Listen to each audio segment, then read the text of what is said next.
obboleettii jechuun haadha lammadaa jechuudha. obboleettii jechuun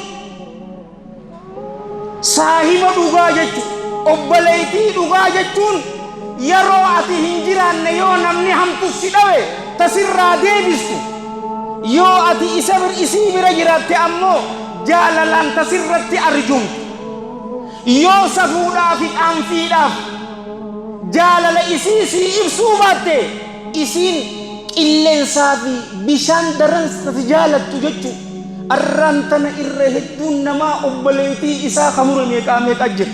Allahan garuu qur'aana keessatti jalla jalaalu khutbatul haajaatana yeroo jalqabnu war suuratul nisaa yaa ayyuhan naasu ittaquu rabbakum alladhii jalleeti bar wattaquu llaha alladhii tasaa'aluuna bihi wal arhaam.